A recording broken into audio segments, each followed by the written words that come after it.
Have you ever wondered why your uncle is 100% convinced that humans only use 10% of their brains despite every neuroscientist on Earth screaming, "No, that is not how biology works"?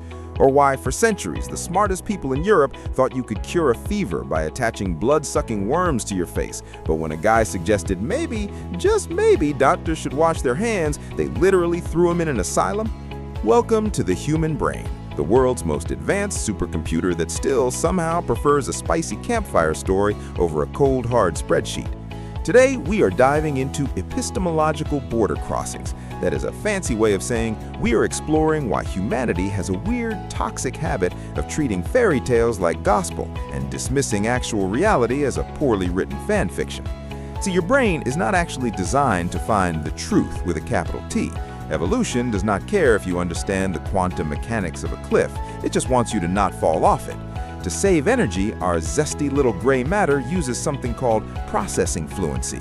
Basically, if a piece of information is easy to process, if it's catchy, if it rhymes, or if we've heard it 10 times before, our brain goes, "Ooh, that felt smooth, it must be true." This is the illusory truth effect. It is why propaganda works. It is why you still think bulls hate the color red. Newsflash, bulls are colorblind to red. They are just annoyed by the guy in the sparkly suit waving a cape in their personal space. But motion-triggered aggression is a boring lecture. Red makes him mad is a story, and stories win every time. Speaking of stories, let us talk about the Mandela Effect. Half of you probably remember the Monopoly man wearing a monocle. He never did. You're collectively hallucinating a fashion choice for a board game mascot. This happens because our memory is not a high-definition recording. It's a Wikipedia page that anyone with a persuasive voice can edit in real time. We suffer from source monitoring errors. We remember the fact, but we forget we read it on a suspicious blog at 3 in the morning, so our brain just files it under general knowledge. But why do we fight the actual facts? Enter the Firehose of Falsehood. In the modern age, we are not just lied to, we're overwhelmed. When you're hit with a trillion contradictory stories, you don't find the truth, you just get information paralysis. You retreat into your filter bubble, where the algorithms feed you exactly what you already believe. It's cozy, it's safe, it's also a cognitive cul-de-sac.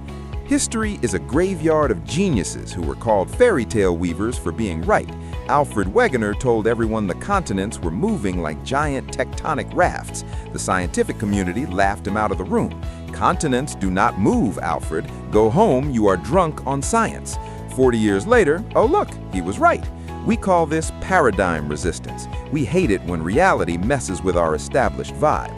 And then there's the narrative transportation theory. When we hear a good story, our analytical brain, the part that asks for receipts and peer-reviewed sources, goes on vacation. We get transported. We stop criticizing and start feeling. This is why a charismatic guy with a conspiracy theory and a high production value YouTube intro is more convincing than a Nobel Prize winner with a dry PowerPoint. So what's the takeaway? Reality is often messy, boring, and statistically inconvenient. Myths are sleek, emotional, and give us a sense of belonging. We are not Homo sapiens, which means wise man, as much as we are Homo fictus, which means storytelling man. The next time you're absolutely sure about something you've heard 1,000 times, ask yourself, is this a fact or is it just a really high-quality campfire story? Because in the war between the cold truth and a hot myth, your brain is almost always rooting for the dragon. Stay skeptical, stay curious, and for the love of science, stop putting vitamin C in your orange juice to prevent a cold.